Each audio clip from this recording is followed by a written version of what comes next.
Missed an episode of your favorite podcast? Choose from over a decade of content in our archives, not just the latest episode. All free at gcnlive.com. This is your call to action. Get prepared, America. Economy, survival, energy, disasters.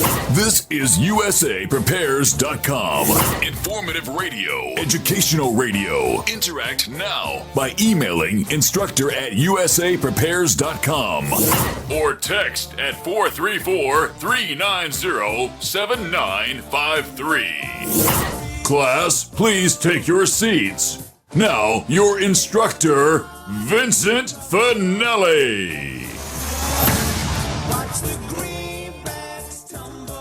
Here we go. Your dial set correctly to USAPrepares.com. We're delighted you're here. We broadcast 2 hours from high atop the Missouri Ozark Mountains. And there's a link to all of your instructors on the website, USAPrepares.com. John Harmon's engineering the broadcast today from Minnesota at GCN. I'm Vincent Finelli, and we're looking forward to broadcasting with Guineith Isaacs from Australia. Guineith, are you with us? Okay. Well, it looks like Guineith is delayed, and so now I'm going to tell you a little bit about what I've been doing on the farm. And you may want to use some of the techniques that we use here. So I want to tell you about oil changes, and it's really simple. I met this young lady at the farm supply place in Marshfield, Missouri, and she was in the parking lot, and she had a Mercedes, and I said to her, "Is that a ML?" And that's the model of the Mercedes, ML 350. And she said, "Yeah." And I said, "How do you like it?" And she said, "Well, I really do. I had one just like it, an older model, and it had 200,000 miles on it, and I decided that I would trade into to a new model, a newer one." And so what do you think? And she said, "Well, I like it, but I don't like the dealership. I don't like the dealership because it's about $200 every time I get my oil changed." Let's add that to $200 for an oil change for a Mercedes. I mean, it's not much special about changing the oil in a Mercedes. We have several of them here. Ours are older.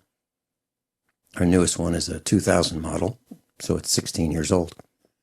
And it's got almost 200,000 miles on it. I bought it used, paid a few $1,000s for it, a few thousand. I paid about what the original owner paid in taxes for the car. And you can do that. You can buy a 10 to 15-year-old Mercedes for about what the original owner paid in taxes. So I explained to her that she did not have to go to the dealership to have her oil changed. And let me bring in another story. One of our instructors has a German car, and he brings his not to the dealership, but to a guy who is part of a breakfast club. And there are a whole bunch of professionals in the village that have breakfast meetings once a week. And so they come from all walks of life. And one of the guys owns a shop that has a lot of bays. And in those bays, they service vehicles. And he was telling me that he has his oil changed there. And I looked at his car under his hood, and I saw all kinds of things that I didn't like. I found that the air cleaner box was not fastened properly. I found the headlights were loose, and one of them was aiming down. I said, "These guys work on your car, they're not paying attention." And so he came over to our farm with his vehicle, and I trained him in how to change the oil, and we replaced an axle bearing, and he realized that, you know what, he could do all these things himself. All he needed was a little encouragement and someone to help him get started.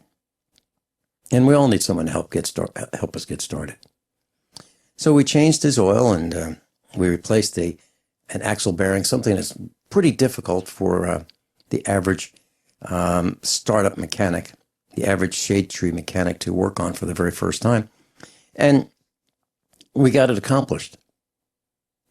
Next thing I know, Next thing I know, he's doing more and more of his own work, including plumbing. So I feel delighted about that.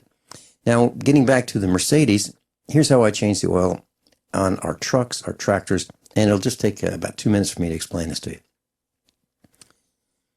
I only change the oil when it's hot, meaning the oil is hot, the engine's hot. And that's exactly what is not recommended for you to do. If you watch some of the YouTube videos, they'll say, wait till it cools so you don't burn yourself. Well, you don't want to burn yourself, that's for sure. And I wear gloves, these disposable gloves. I have everything ready. So if I'm coming back from a half-hour or 1 hour trip or more, the engine oil's hot.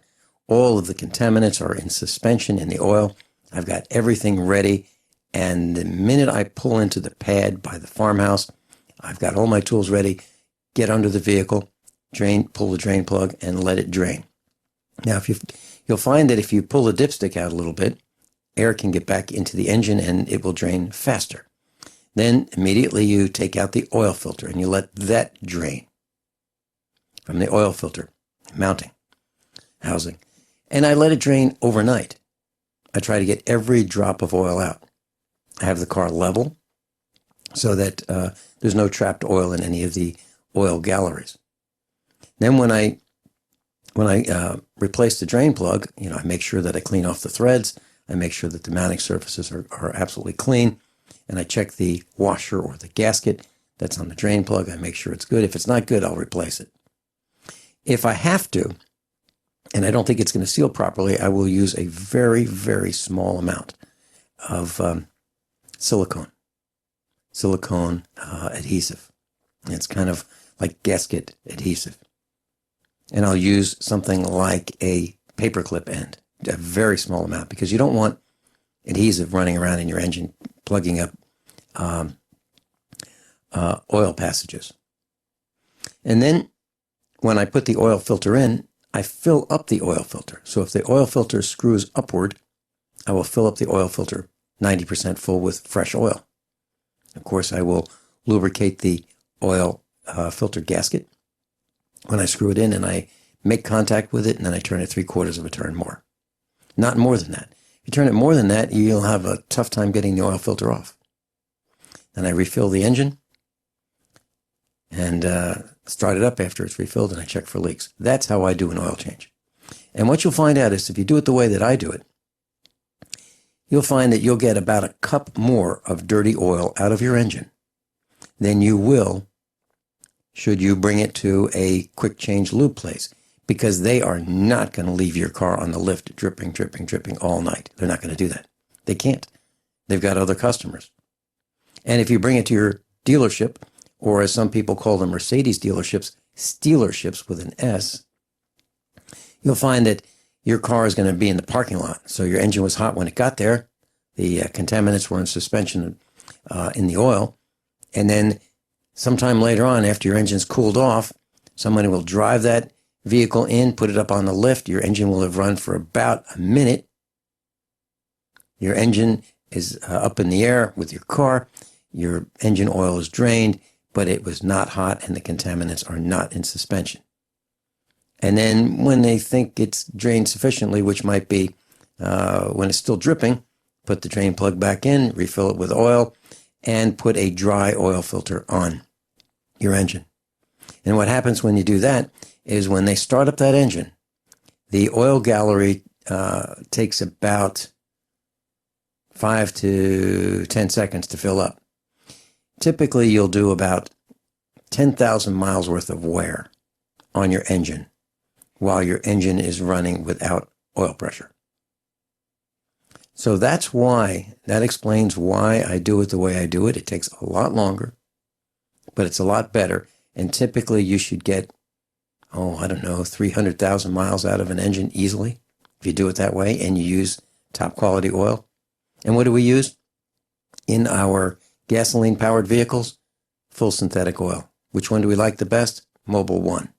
And if you have a European vehicle, 0W40 is what we have found to be the best. It's got the best additive package for us.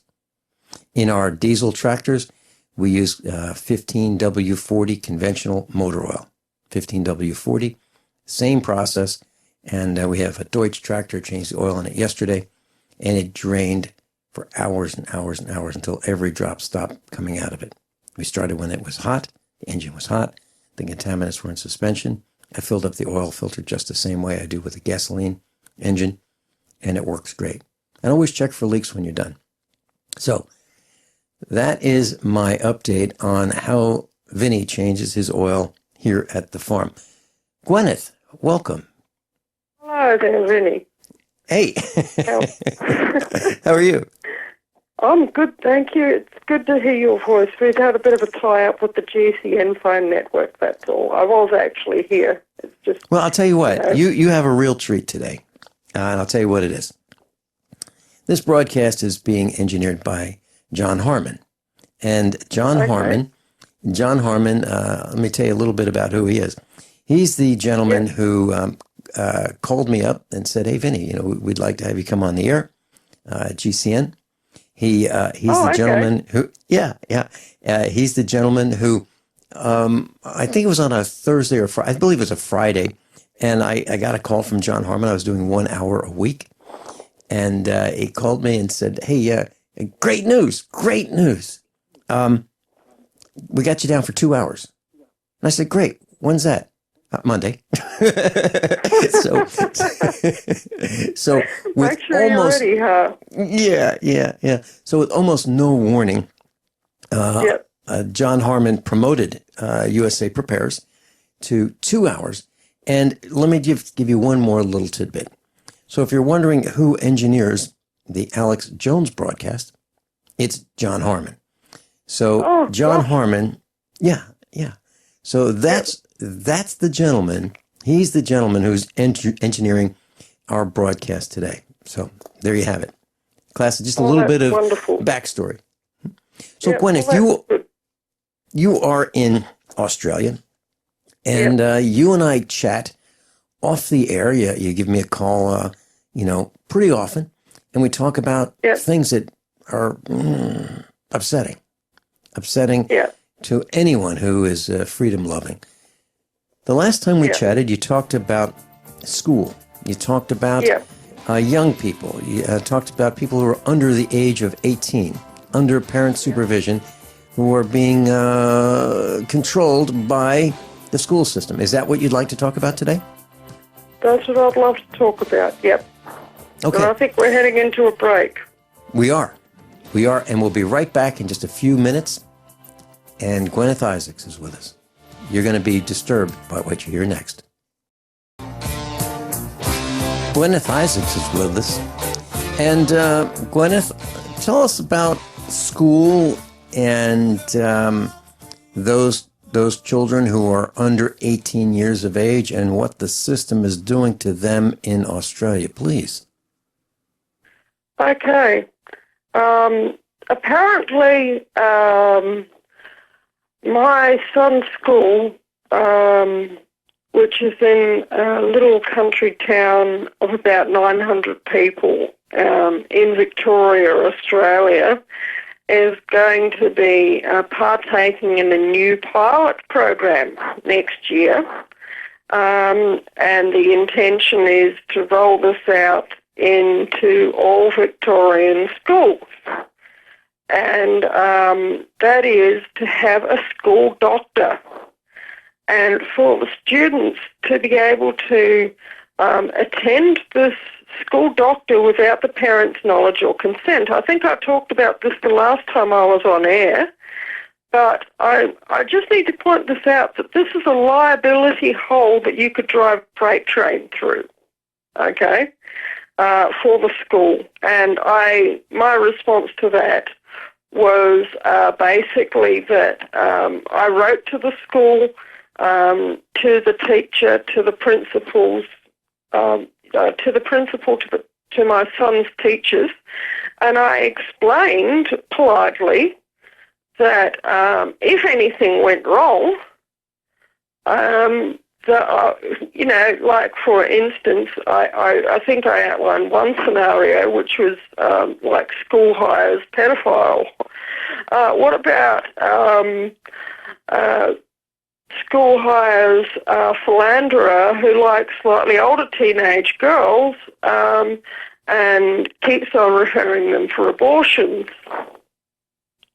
That if I had a teenage daughter, that is something I would definitely have a problem with. You know, it's you know, it's just ridiculous that we have to even consider this. And what it is, your other guest, Lark, was quite right. It's Fabian socialism. Because I'll tell you how you know you're dealing with a Fabian socialist. It's like you'll feel like a python is being wrapped around you. And after I got out of that interview the other day with those teachers, I did not have a good feeling on the inside of me. Now, I work as a professional psychic, so I have learnt to pay attention to my feelings because usually they're correct. And I felt as if I had this python wrapped around me, and I only figured out afterwards that this is Fabian socialism, okay, which means little by little, piece by piece, you wrap one coil around, and then you wrap another coil around, and then you squeeze it a bit tight, and you see if anyone notices, okay? This is not something that any of us should ever have to contemplate in any universe, is having school doctors treating our children without knowledge or consent. Okay? There is just so much that can go wrong. Like vaccinations is the obvious thing that I think that they want to get the school doctor in there for. Okay? But like I said, I don't know if I've mentioned this, but my son's first cousins, they're autistic, both of them. Male first cousins are autistic and will be living in institutions for the rest of their life because one of their cousins is the most severely autistic soul in the state. And he has no furniture in his psychiatric cell because if he has furniture in his psychiatric cell, he will break it and he will find wonderful things to do with all the little bits of furniture. And so he lives in a bare cell. It's not because everybody hates him, it's just that he destroys his furniture. And was he fine? Was he fine before the vaccines? Yeah.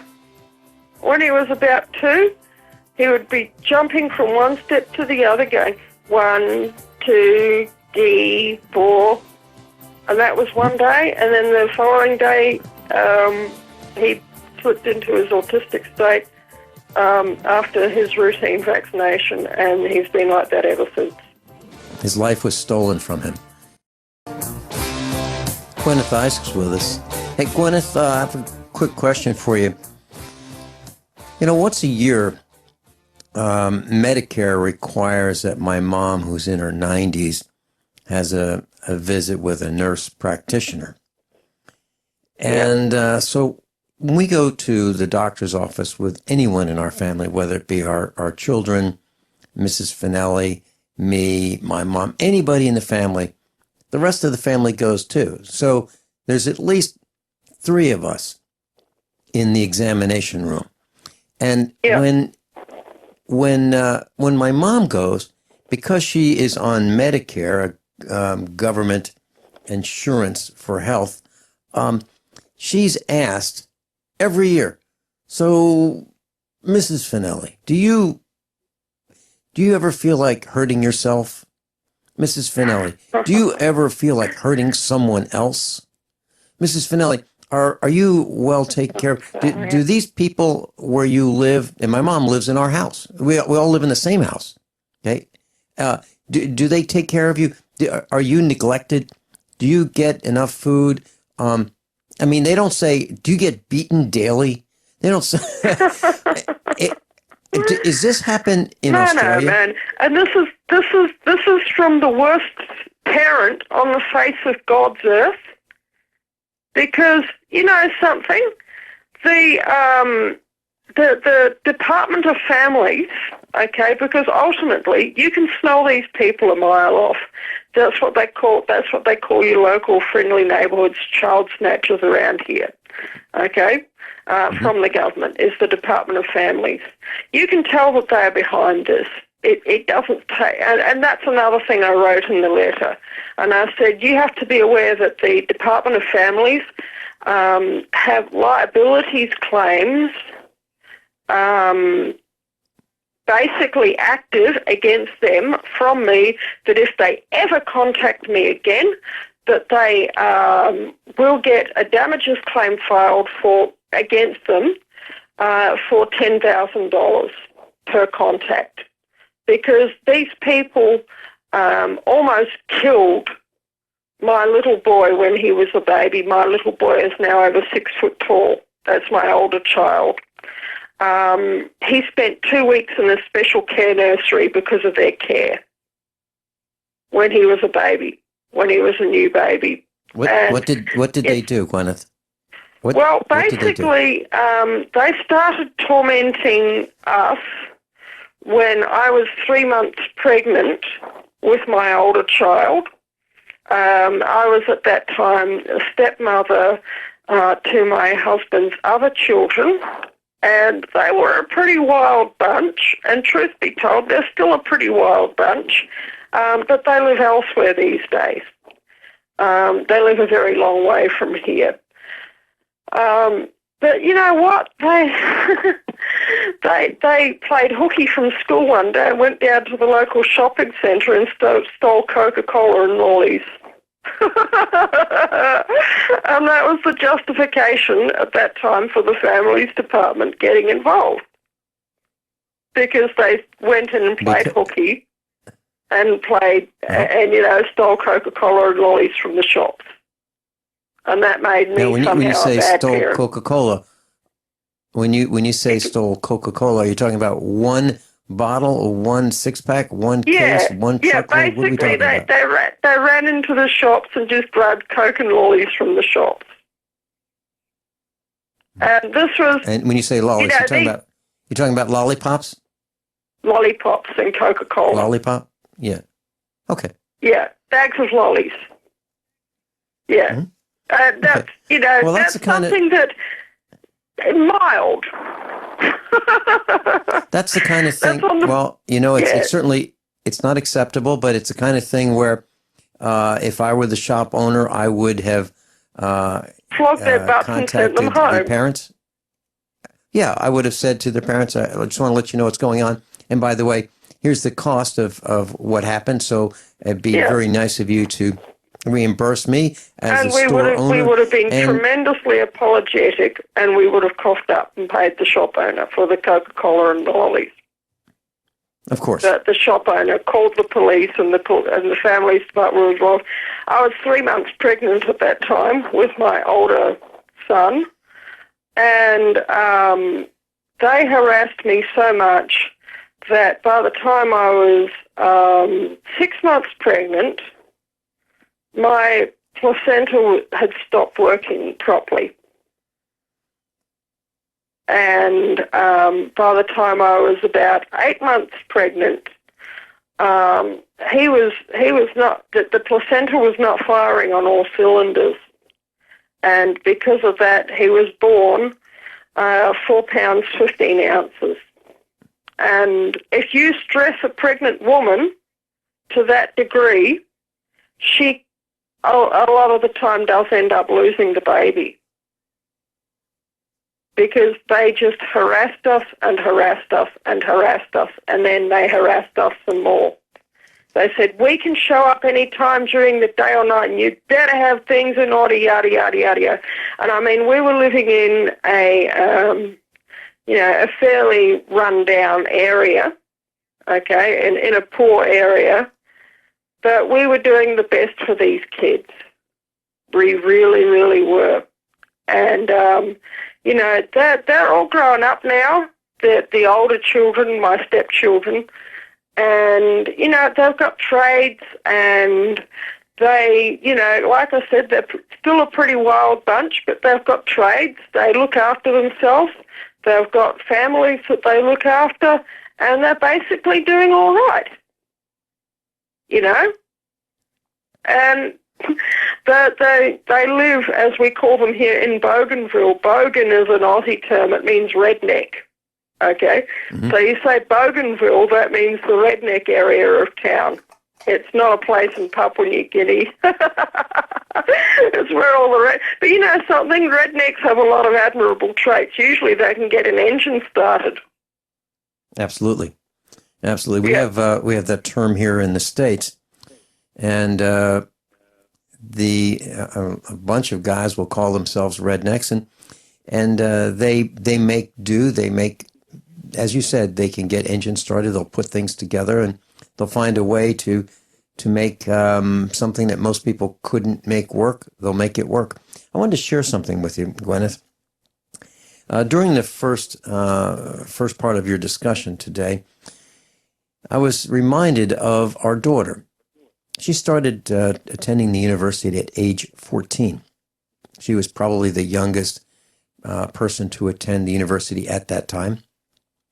And she studied, one of her first classes was in Spanish. For some reason, she decided she wanted to learn Spanish. And she really loved her Spanish teacher. Her Spanish teacher was a female who spoke Spanish fluently. She wasn't a Spanish teacher who was an American who learned Spanish and started teaching Spanish. This was someone who came from a country who spoke fluent Spanish. And so our daughter really loved this teacher. It was just a great relationship, and she admired this teacher. And the point I'm trying to make is our daughter wanted to pursue studies in Spanish, with Spanish being her major, because she was influenced so much positively by her Spanish teacher. She was influenced more positively by this teacher than all the other teachers she had. And she wanted to pursue Spanish as a result. Now, if that's the case with our daughter, I don't think our daughter is an isolated instance or an isolated case. I have a feeling that young people are influenced by people who are older, who are their teachers, whom they like. And that brings to mind this doctor situation that you're talking about. So if the doctor appears to be pleasant and nice and caring and concerning and empathetic, I would think that young people might put trust and faith in that doctor, which is, and guidance counselors and others who are hired by the educational systems, wherever they may be hired. I think that parents need to make sure that they are monitoring exactly what's going on with these people. And that's why I told the story about our daughter. Yeah, because you know something? You know, and I know, that grown-ups can seem nice on the surface, that they can be all sympathetic and all the rest of it, and yet they can turn around and figuratively stab you in the back and go and destroy your whole family. You know that, I know that.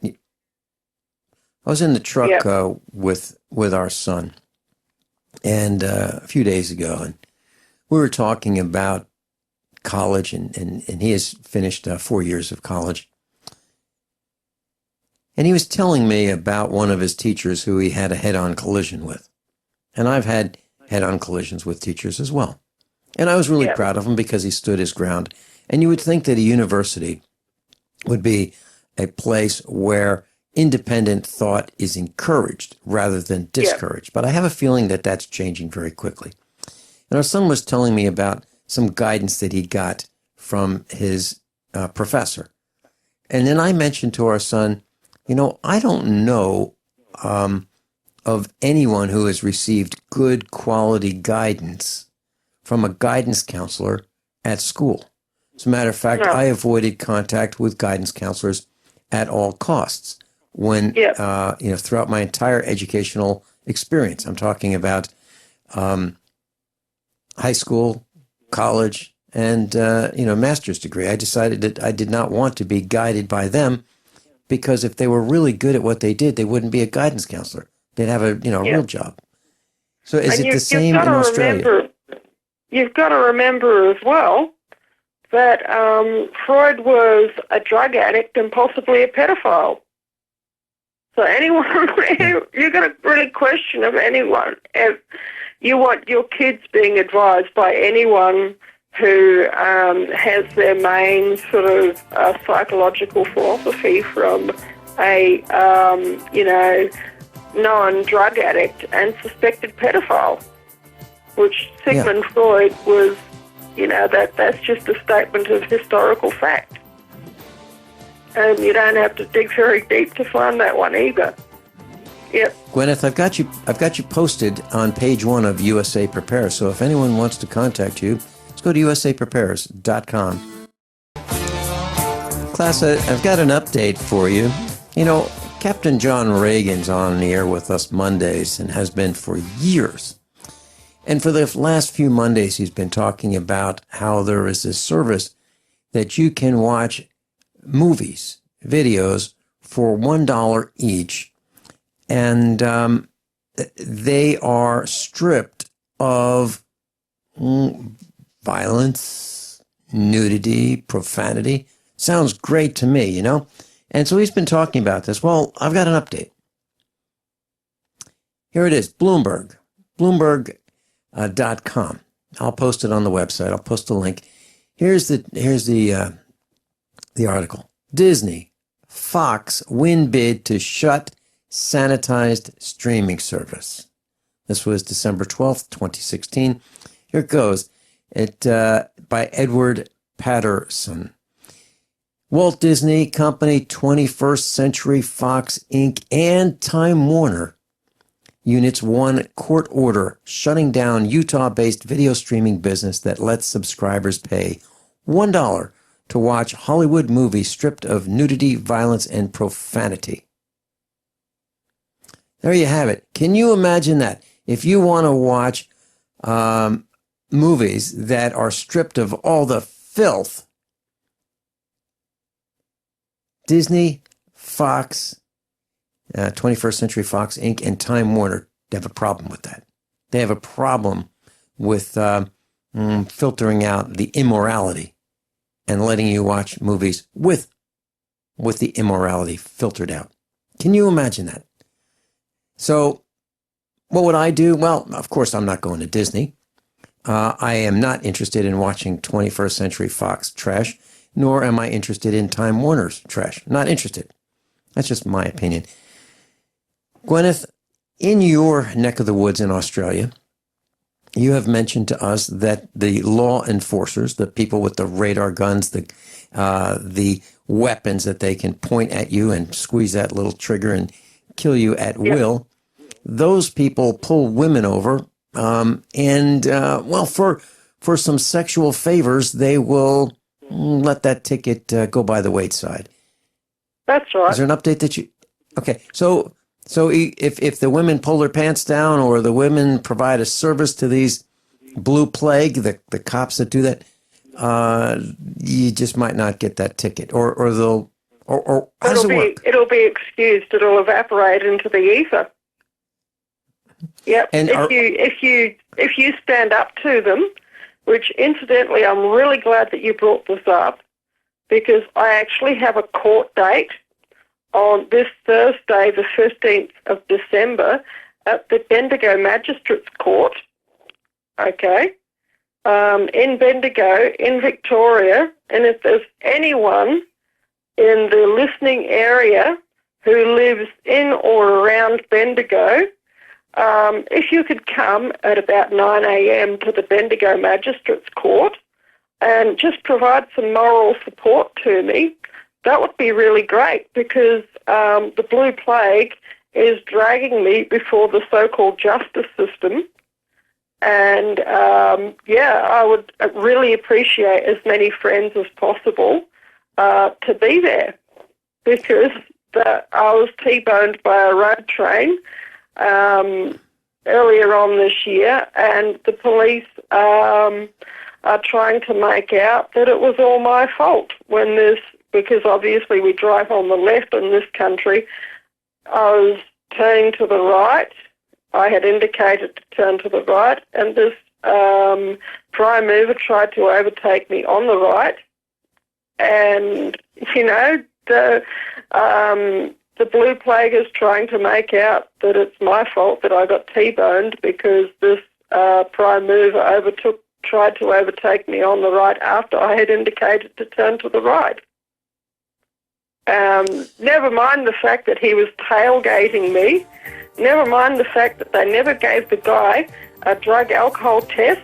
Never mind the fact that there has never been any evidence of any forensic analysis of the crash site. Never mind the fact that he could have killed me. No, and the thing is, it's actually the copper's name himself on the court case. So who do you think is planning to get the payout? Oh, yeah, and not only that, a little while back I had some precious stones returned to me, and guess who was the copper who showed up at my gate notifying me that my stolen property had been returned? It was the same copper. Guineith, we're out of time. We're out of time. Keep us apprised of what the outcome of this... Everyone all set? Cocked, locked, hour number 2 of USAPrepares.com. I'm delighted to be broadcasting this hour with Stephen Heuer. His website, SGN80.com. SGN80.com. We're going to be talking about anti-aging and age reversal. Welcome, Stephen. Thank you, Vincent. Always a pleasure to be on your show. I wish I could listen to all the content of all your interviews, but I don't have time, but I know there's a lot of cool stuff you talk about. Stephen, just a short aside. Years ago, back in the 70s, I had a lab partner. And what happened, Chemistry 101, I was getting my glass where I put my books down, first day of chemistry lab, put my books down at the university lab table. And there were 2 seats at each lab table with a sink in the middle. I went to get my glass when I came back, and there was this absolutely stunning girl seated at the same lab table. We became friends and kept in touch over the years, and I got a message from her, and so I contacted her, and we had stayed in touch for every 6 months or so for all these years. And she said, "I was really worried about you. I haven't heard from you, and I checked the arrest records." And so there are people who worry about us. And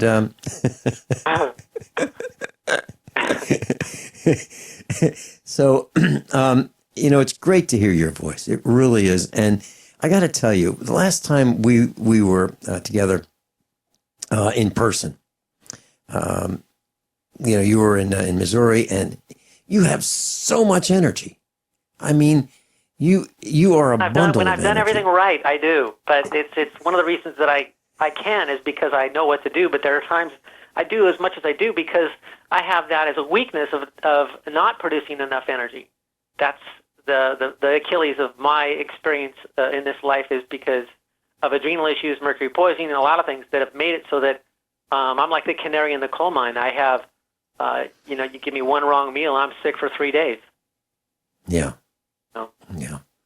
So let's talk about aging and anti-aging and age reversal. I don't know anyone who wants to get older.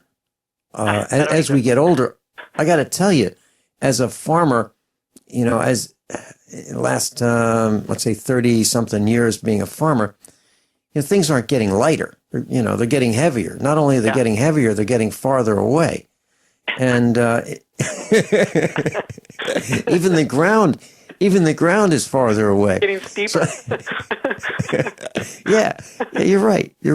So we got to stop this. We got to, so what do we do? Or can you tell us a little bit about why we age? What's that all about? And then what do we do to stop it or slow it down? Yeah, up until now, in nutritional science, all you could do was pay attention to what you ate and doing things right nutritionally to prevent inflammation. So it's sort of like the level of free radical damage coming into the body is the rate at which you're aging. So the less free radical damage, the slower the aging process. So if you were to eat a diet that was more raw foods have electrons in them. Cooked foods have lost a lot of their electrons, so you end up with an anti-inflammatory diet when it's raw vegetable juices, and raw milk and other raw foods that, I practice a diet that most people would think is barbaric because I eat raw meats, but raw foods in general, they're electron donors. They don't create inflammation, so the cells don't have to worry about repairing themselves. They don't have to produce proteins for the repair process of the damage caused by the free radicals. So you have less inflammation or no inflammation as a result of a raw food diet.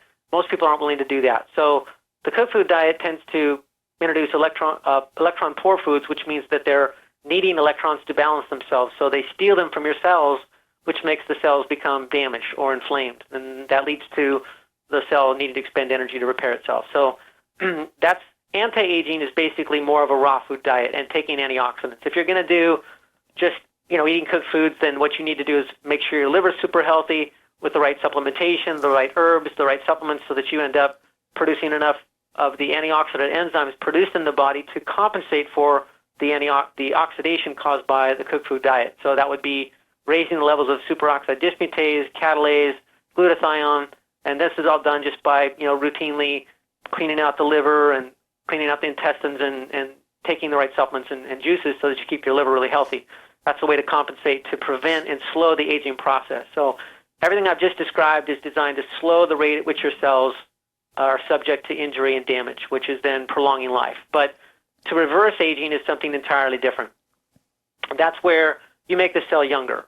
And it's now known that is quantified or measured by the length of the telomeres. So that word telomere is describing the end of the chromosome. So at the end of the chromosome is a piece of DNA that's called the telomere. And as our cells divide, the cell, every new cell division that occurs, that telomere shortens just a little bit.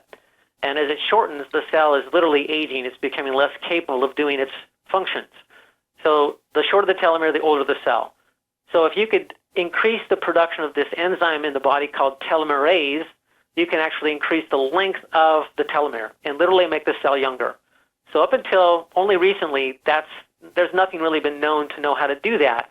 There's some scientific investigation into this area and in the area of drugs and things that people are using experimentally now. I went to an anti-aging conference in San Diego in August of this year called RADFest, where they're talking about this kind of thing. They had people like Suzanne Summers there and a bunch of other experts that were basically talking about ways that the cells become younger. They're too expensive right now. They're basically not economical to most people. There's an enzyme, there's an extract of the astragalus herb that claims to lengthen the telomere or claims to increase the telomerase enzyme, but it's $600 a bottle. So it's really, completely outside of most people's pocketbook.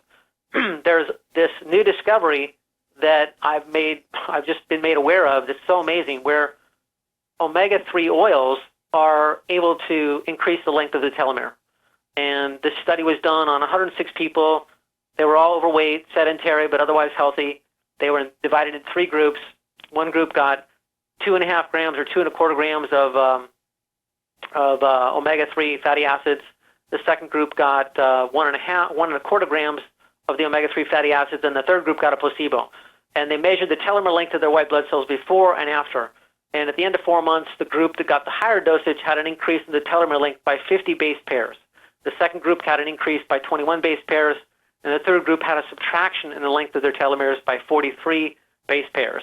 So that's a study that proves that omega-3 fatty acids lengthen the telomere, which reverses aging, and that is something that is exciting and worth celebrating. And I have the best oils in the world, the best seed oils and the best cod liver oil in the world that are the most unoxidized, the most undamaged, and so therefore they do miracles in the body that people would be really happy with the results if they knew about them. Stephen, I don't know if I ever told you this, but Mrs. Finelli and my mom were involved in a study telomere study with Dr. Norman Shealy. And did you get a chance to meet Norm Shealy? He's a MD, PhD × 3, author over 30 I know books. who he is, Did you get but a no, chance? I've never met him. Okay, he was at the expo, when you were there. But anyway, he did a study with Mrs. Finelli and these oils. And her telomeres got longer. And Wow, cool. So what I'm saying is, you know someone where this actually worked. Absolutely, it worked. And you mentioned inflammation. So here's my question. If inflammation is causing us to age, and I absolutely positively believe you're correct, why don't we all just take anti-inflammatory painkillers like ibuprofen? You know, they're called NSAIDs, non-steroidal anti-inflammatory drugs. Why don't we all just do that? Get a $5 bottle?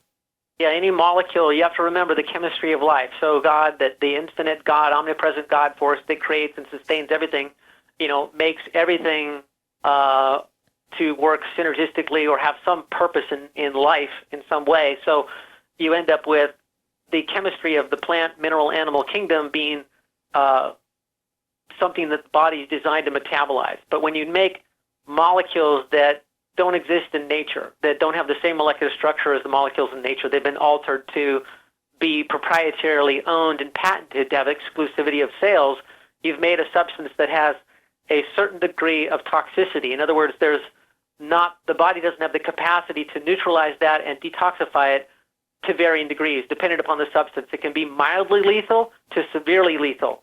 So the entire allopathic patent medicine world that deals with foreign molecules that don't exist in nature is dealing with chemistry that is toxic to your body from varying degrees of mild to lethal. And that is why you have 200,000 people a year dying because of prescription drug usage in this country. And, who knows, maybe more than that, but that's the statistics reported because of correctly taking prescription and non-prescription allopathic patent medicine. It's Satan's medicine. I mean, it's like basically Satan comes in and influences the minds of people to create something that's supposedly an alternative or superior to God's pharmacy, which you can't do.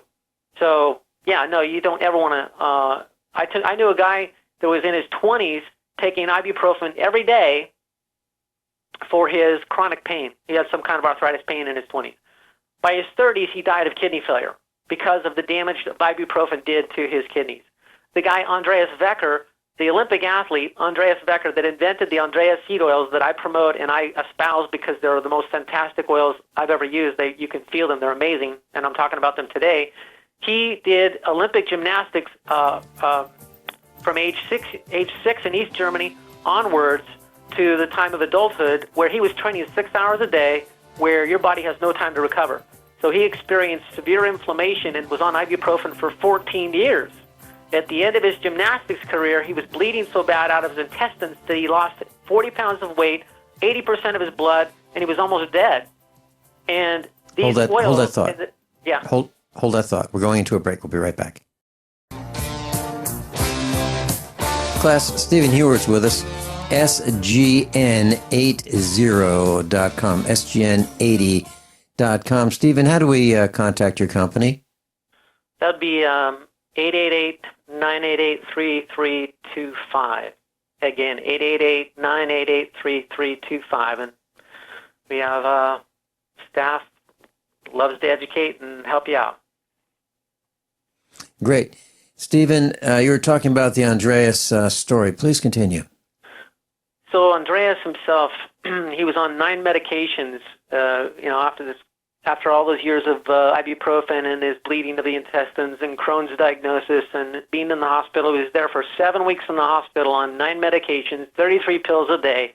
Doctors said they don't know what to do for him. Of course, they said that sort of like not in front of him. They said that further away, and he overheard them speaking that they had no answers for him. So he contacted a friend of his locally that came by and picked him up. His friend that picked him up was a mechanic engineer that had designed and built his own seed oil press, and that this man pressed his own flaxseed oil on a regular basis fresh.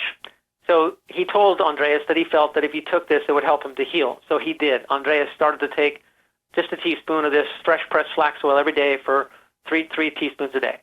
At the end of 3 months, he was so improved that he got off all 9 of his medications.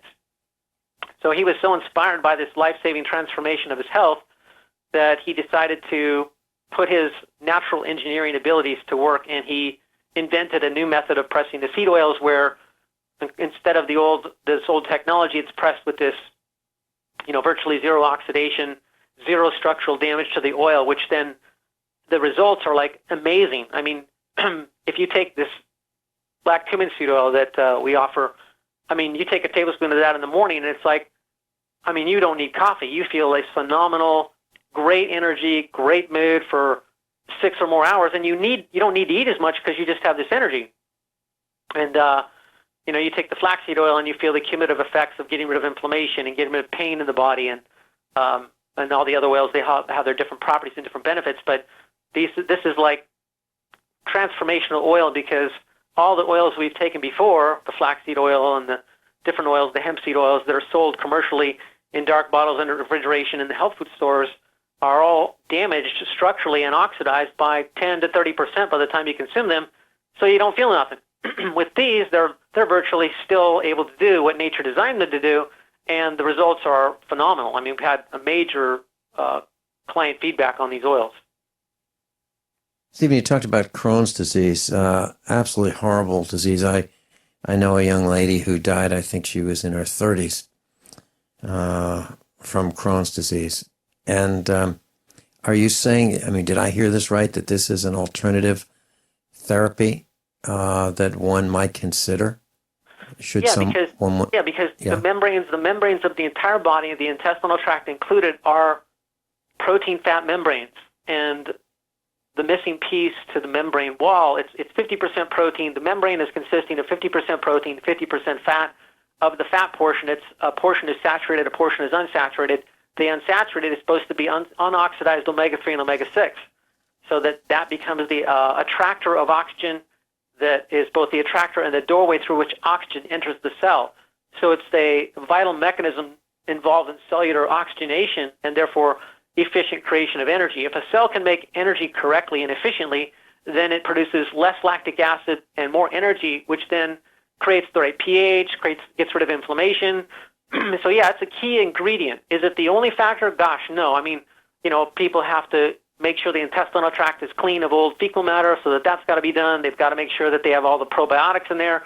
I mean, there's a specific probiotic that I work with from Switzerland called Bravo Probiotic that would be a key ingredient. You culture this specific 42 strain batch into yogurt, and you take a couple tablespoons or more of that yogurt twice a day, and that's going to heal the microbiome, the many organisms that live in the gut that maintain the health of the gut. So I'd say bare minimum, clean intestines, Bravo yogurt, and the seed oils, and then a healthy diet. And a healthy diet is you don't use cooked vegetable oils in your diet. A lot of people innocently don't know that.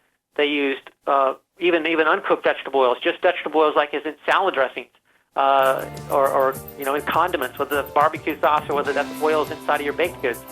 They are major inflammatory substances when you cook vegetable oils. I can tell you that I've had meals, lunches, and dinners with Dr. Norman Shealy, Dr. Joel Wallach, and some other instructors at USA Prepares, and they don't use salad dressing, as you said. They don't use it. We'll be right back. Stephen Heuer, SGN80.com. Stephen, as I travel and in the course of just farming even, I hear these side conversations of, oh yeah, he's got cancer, she's got cancer, they don't know how long. All these people are discussing cancer in their family or cancer in their neighbor's house or someone they know or they're close to with cancer. It used to be that cancer back in the 50s was rare. It was extremely rare. Yes. And I remember my grandmother talking about, you don't go over there because they've got someone in that house that has cancer. So you don't want to go over there because you might get it. And it was like leprosy. It really was. Huh. And now it's in every family and it's common. Yes. Is there any truth?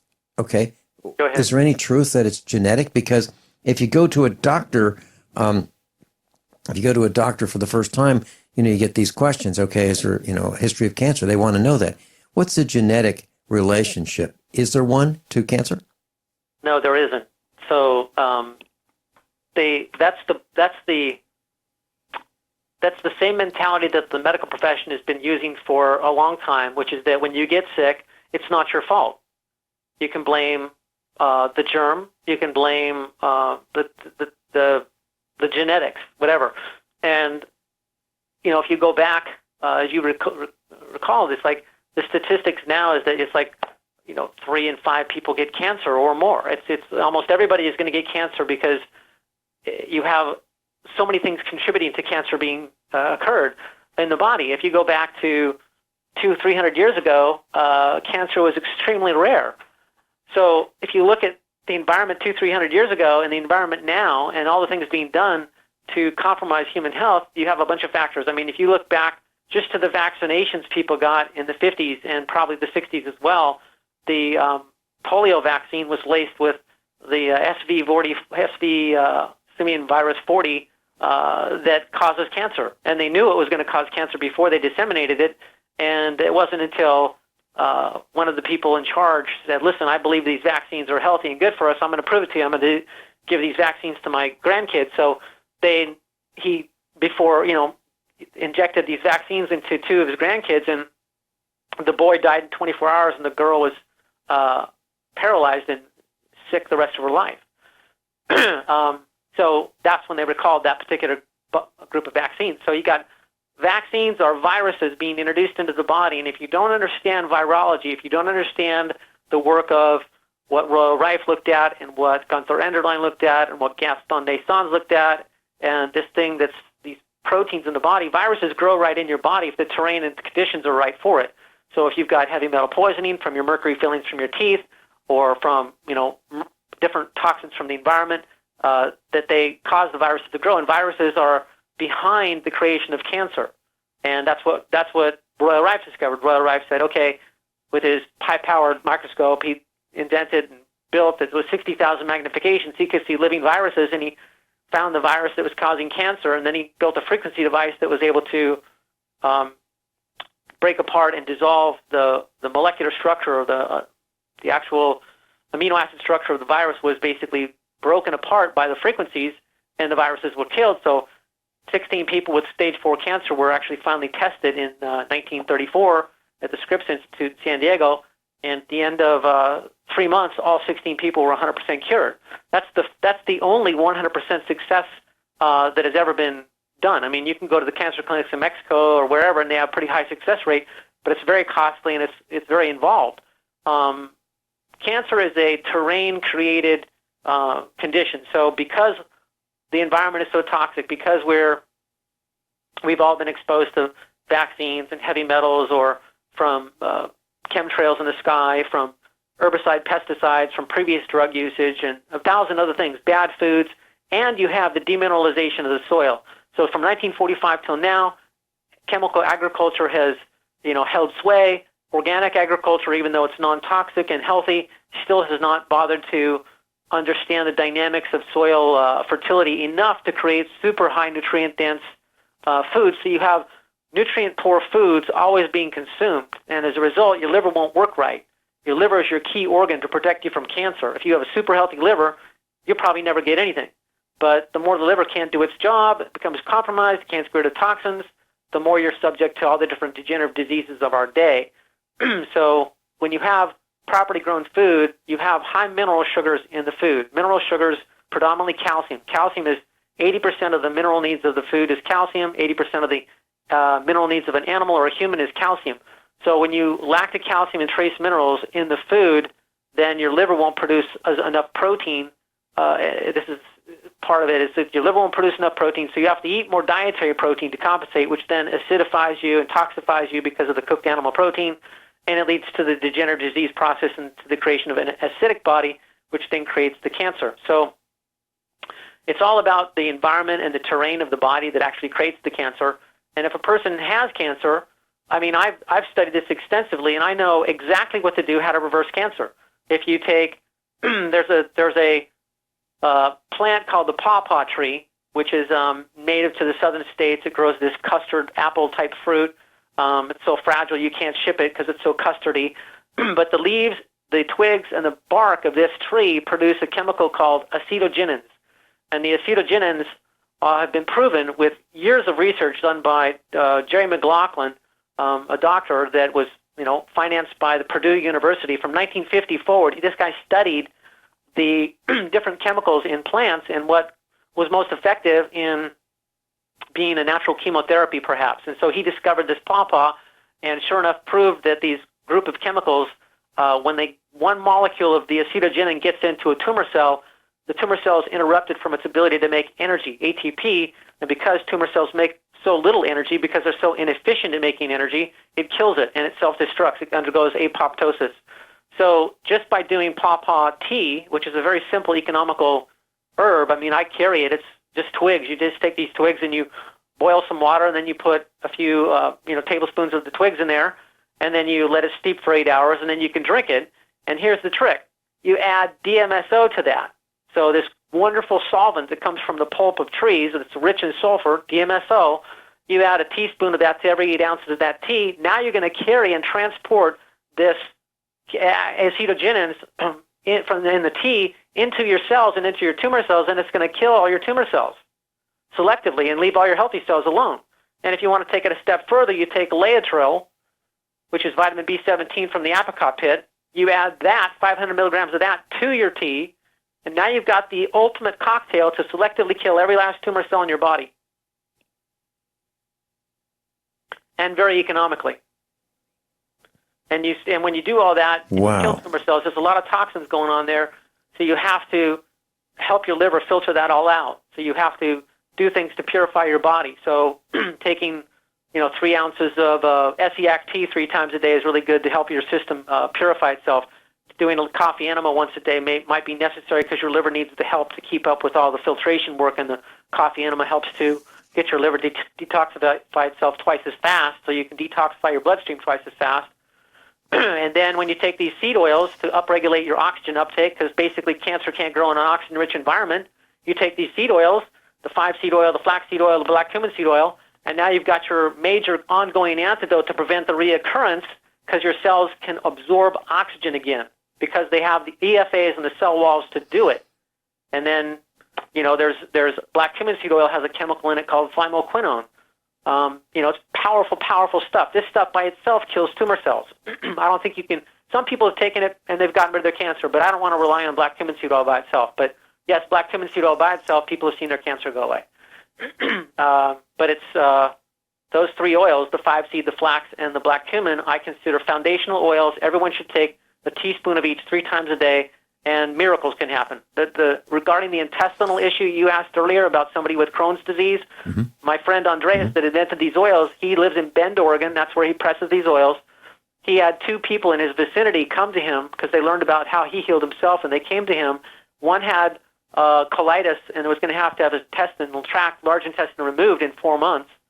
And the other person had like a decaying part of their large intestine. They were going to have their colon resectioned from just decay from fecal matter buildup. Each of them got on those 3 oils and took the teaspoon 3 times a day. And I think it was those 3 oils. And they ended up, the one that was going to have the colon removed in 4 months, the colon was so healthy they didn't need any surgery. The other one that was going to have the resection in 3 weeks was going to have their colon resection, was totally healthy in 3 weeks. So those are just 2 case histories of how these oils have dramatically improved intestinal health. And once you improve intestinal health, then your gut, once it's healed, that's 80% of your immune system. That's your ability to absorb nutrition, detoxify waste. It's like the key to fixing a lot of your health issues is your intestinal health. Stephen, one more time. 1 teaspoon 3 times a day. Which oils were they one more time, please? Yeah, the black cumin seed oil, 1 teaspoon 3 times a day. The flaxseed oil, 1 teaspoon 3 times a day, and the 5-seed oil, 1 teaspoon 3 times a day. Those 3 oils are elixirs of life. They can do miracles in the body, and I recommend those 3 taken every day in that way. And you can take more than that. That's a minimum dosage.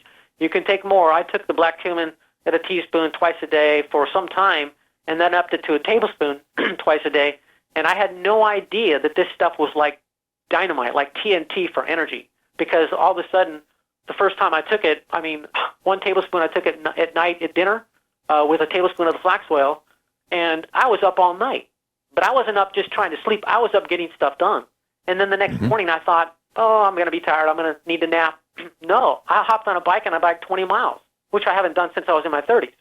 So that stuff it's got a lot of properties to it that are pretty amazing. One of them is significant increases in energy. Stephen, as I listen to you, you're a burst of energy for the entire broadcast, nonstop.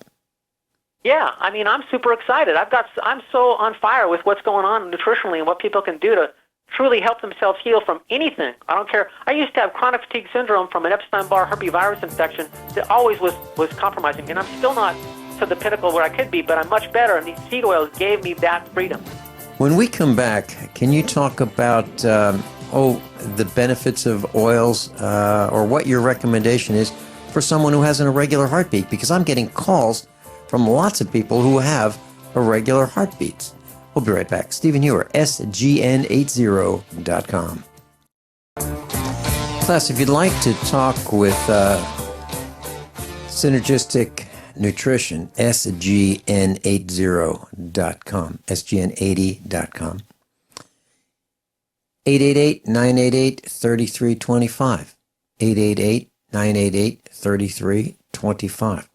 And Stephen's team will be delighted to answer your questions. Stephen, irregular heartbeat. I'm getting a lot of calls. I was on the phone with Sunny Skidmore of KLID. She's in Poplar Bluff, Missouri. She's the owner of KLID. And she called me and she was telling me about irregular heartbeat. And it seems like it's coming up more and more often, this discussion. What are your thoughts on what to do about that?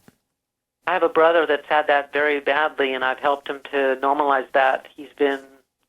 It's no longer arrhythmatic, but it's more normal than it has been in years. And it's a combination of things because there's electrolytes needed by the heart, and so there's a specific goat's mineral whey that I like to recommend called Mount Capra Mineral Whey, where they've removed most of the protein, and it's just the minerals from the grass-fed goat's whey, and that has a unique blend of the calcium, magnesium, sodium, potassium, and chloride that are all needed as the electrolyte minerals for the heart to work. And when I take that, if I go for a jog before I take it, my heartbeat will beat lower because my heart is working less hard to produce energy. It's just phenomenal for the heart. So I recommend a tablespoon of that 2 to 3 times a day mixed with water is the Mount Capra Mineral Whey. There's also a product which helps rebuild the heart. So if a person has a damaged heart, then I'd recommend something called HRT Medics. HRT Medics is regulatory peptides that introduce proteins into the body that help to activate adult stem cells within the heart to convert into functional new heart cells. That might be needed. Taurine is sometimes needed. It's a amino acid that's a neuroinhibitor, so it calms the heart. So sometimes that's needed. These oils are beneficial in terms of the heart's ability to obtain oxygen, in terms of the heart's ability to have clean arteries. These oils are contributing to that. And then sometimes the heart needs more energy. So there's ribose. You can take the sugar called ribose. That's the actual sugar needed by the cell to make new DNA or to give fuel to the heart. So those are some suggestions. I have a whole report written on cardiovascular health that kind of covers all that very thoroughly if somebody wants that. And where do we get that, Stephen? On our website. SGN80.com. They can type in the search engine the cardiovascular health report, or clean arteries, I think is the report, and that'll cover that subject somewhat or completely. I think I have several reports like that. They're like $15. You just download them. Mm-hmm. Okay. Yeah. So, Stephen, I have been taking Synergy 1. Is that something that would be beneficial for the heart? It'll be beneficial to rebuild the heart. Yeah, not immediately eliminate any kind of arrhythmia or anything like that. Sometimes if it's just heart arrhythmia, it's those things I just suggested. If it's a heart that's beating too fast, like on a regular basis, that's a sign of an overactive thyroid. So then that would be, helping to heal the thyroid, which sometimes that's difficult to do. Sometimes it's a Epstein-Barr virus in the thyroid, and you have to work on killing the virus to remove the irritant that's making it act that way, and that would be the black cumin seed oil. That would be the most effective thing. And then also the DMSO would be effective. DMSO is a very nice antiviral. So yeah. Okay, DMSO. How much do we take, and how often? For every 8 ounces of liquid, like 3 times a day. 1 teaspoon per 8 ounces of liquid, 3 times a day.